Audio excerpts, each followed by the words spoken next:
Charles Bronson walks into an upscale Manhattan restaurant with his wife Jill, when a well-dressed businessman at the next table takes one look at his face and says loud enough for everyone to hear, "They're letting anyone in here now." What's next? The whole Ellis Island reject parade. What happens in the next 3 seconds doesn't just silence the restaurant. It teaches every person there what dignity looks like when it refuses to bow. New York City, October 1975, Saturday evening, 8 p.m. La Bernardin on West 51st Street.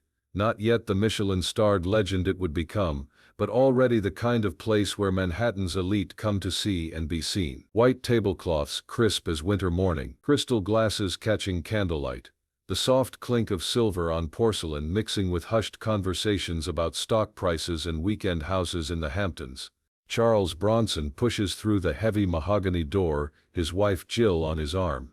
He's 54 years old, at the peak of his fame. Death Wish made him a global icon, the highest paid actor in the world. But tonight he's not here as a movie star. Tonight he's just a man taking his wife to dinner, celebrating their first wedding anniversary. Charles wears a simple dark suit, perfectly tailored but understated. Jill is radiant in a navy dress, her blonde hair catching the warm restaurant lighting. They move together with the quiet confidence of people who've found their place in each other's lives, who don't need external validation to know their worth. The maitre d' recognizes Charles immediately. Movie star or not, Charles tips well and never makes a scene. Good customers earn respect in places like this. He leads them to a corner table, discreet, but with a view of the room. Charles helps Jill with her chair, a gesture so natural it speaks of genuine love, not performance.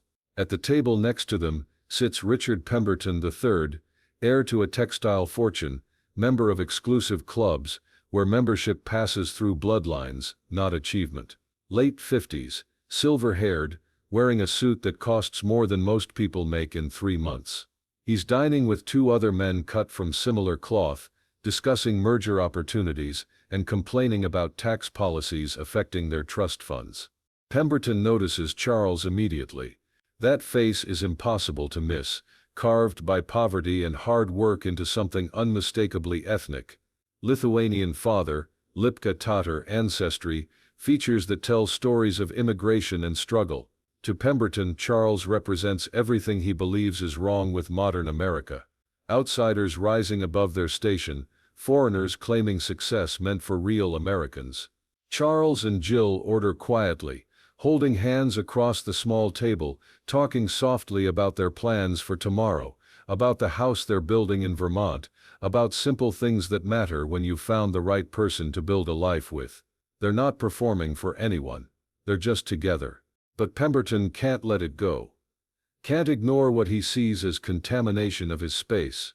His voice rises just enough to carry to nearby tables.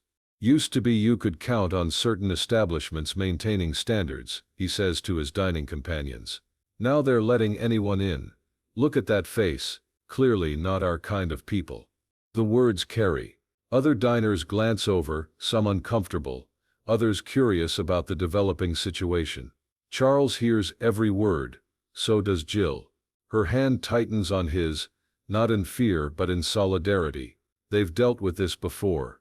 Different cities, different restaurants, same ignorance. Charles doesn't react, doesn't turn around, doesn't engage, just continues his conversation with Jill, though she can see something change in his eyes. Not anger exactly, something colder, more controlled. Pemberton, emboldened by what he mistakes for weakness, raises his voice further. "They're letting anyone in here now," he announces, making sure his words reach Charles's table. What's next? The whole Ellis Island reject parade. This used to be a respectable establishment. The restaurant goes quiet, not completely silent, but the conversation level drops noticeably. Waiters pause in their service. Other diners stop eating. Everyone can feel something happening, some line being crossed that can't be uncrossed. Jill's face flushes with anger and embarrassment. Not for herself, but for Charles, who has earned every success through talent and determination, who served his country in war and built his career through decades of small parts and steady work. She starts to respond, but Charles's hand covers hers. A gentle pressure, a signal. Let me handle this. Charles turns in his chair, slowly, no sudden movements, no visible anger. He looks directly at Pemberton, with those famous eyes that have stared down movie villains and real-life bullies. Eyes that have seen poverty and war and prejudice and survived all of it.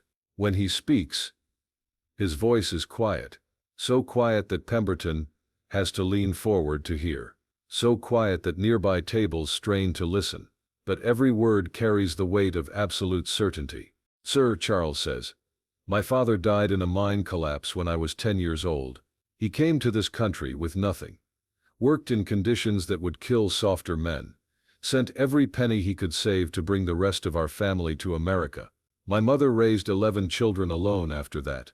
Took in laundry, cleaned houses, did whatever it took to keep us fed and in school. The restaurant has gone completely silent now. Even the kitchen noise seems muted. Charles continues, never raising his voice, never breaking eye contact with Pemberton. I served this country in World War II, flew missions over the Pacific, earned the right to call myself American with blood and service. When I came home, I worked construction, drove trucks, did whatever honest work I could find, while learning my craft in acting classes at night. Pemberton's face is changing color. Red, then pale. He realizes he's made a mistake, picked the wrong target, but pride won't let him back down now. I've earned everything I have. Charles continues. Every dollar, every success, every moment of respect. Not because of who my family was, but because of who I chose to become. Because of the work I was willing to do, the sacrifices I was willing to make. Charles stands up. Not quickly, not aggressively. Just rises with the dignity of a man who has nothing to prove to anyone but chooses to educate anyway. You see my face and think foreigner, he says, still quiet, still controlled. I see yours and think fortunate. Born to wealth, raised in privilege, never had to earn what was given to you at birth. That's not superior, sir. That's just lucky. The silence is deafening. Pemberton's companions won't meet his eyes.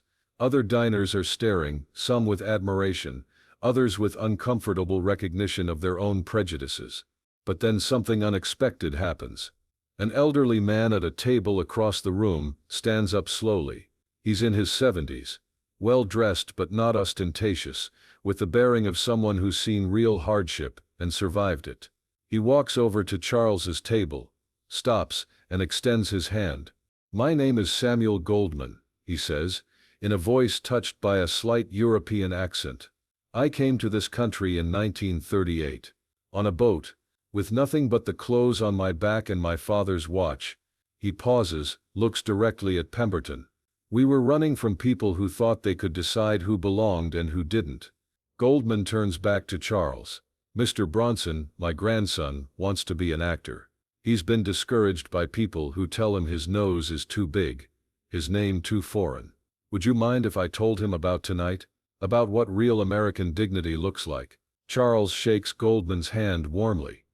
Tell him to never let anyone else define what he's capable of becoming. Goldman nods, returns to his table. But his action has opened something in the room. A woman near the window, clearly nervous but determined, approaches next. Mr. Bronson, she says quietly. My husband and I were both teachers. Public school. We see kids every day who look like you did when you were young. Kids whose parents work 3 jobs. Kids who are told they don't belong in advanced classes because of their last names or their accents. She pauses, gathering courage. Would you ever consider visiting our school? Not as a movie star. Just as proof that the American dream still works for people willing to work for it. Charles looks at Jill, who nods encouragingly. What's the name of your school? The teacher's face lights up. Lincoln Elementary, in Queens. I'll be there, Charles says simply. Now more people are standing. Not everyone, but enough to show that Pemberton's bigotry isn't representative of the room.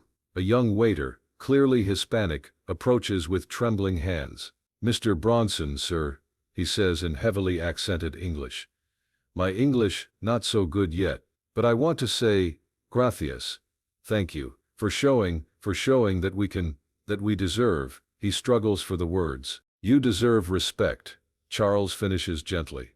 Every person who works hard, who tries to build a better life, who serves others with dignity, deserves respect. Your English will improve. Your opportunities will grow. Don't let anyone tell you different. The waiter nods, tears in his eyes, returns to his work with visible pride in his posture. Through all of this, Pemberton sits frozen, watching his worldview crumble around him. His dinner companions have made their excuses and left. He's alone at his expensive table, surrounded by the evidence that America is bigger than his narrow definition of it. This restaurant isn't yours because you can afford it, Charles says, finally addressing Pemberton again. It's America because we all can. That's what makes this country great.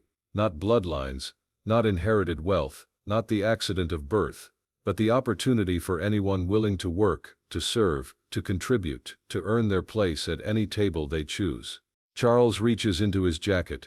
Pemberton flinches slightly, but Charles just pulls out his wallet. He places a $100 bill on Pemberton's table. That's for your meal, he says. Consider it charity from one American to another, because clearly your parents' money couldn't buy you the one thing that really matters, character. Charles turns back to Jill, helps her with her chair, takes her arm. They walk toward the door with quiet dignity, heads high, moving like people who know exactly who they are, and refuse to be diminished by anyone else's ignorance. As they reach the exit, spontaneous applause breaks out, not from everyone, but from enough people to fill the restaurant with sound. Working people in the service industry, immigrants who've built businesses, anyone who's ever been dismissed because of their accent or appearance or ancestry. The applause follows them out into the New York night. Pemberton sits alone at his table, his companions making excuses and leaving early. The $100 bill lies untouched in front of him. Other diners avoid eye contact. Waiters serve him with professional courtesy, but none of the warmth reserved for respected customers. He finishes his meal in silence, pays his check, and leaves. He never returns to Le Bernardin. The story spreads through Manhattan's social circles, but not the way he hoped. He becomes known not as the man who put a movie star in his place, but as the bigot who got educated by Charles Bronson in 3 minutes of quiet dignity. 3 years later, Pemberton's textile company faces a hostile takeover. He needs investors, needs support from the business community he thought was his by birthright. But reputation matters in Manhattan. Character matters. And everyone remembers the night Charles Bronson showed more class in 3 seconds than Pemberton showed in a lifetime. The company fails. Pemberton's fortune disappears. He ends his days managing a small clothing store in Queens, serving customers who look like Charles Bronson, learning too late that respect isn't inherited. It's earned.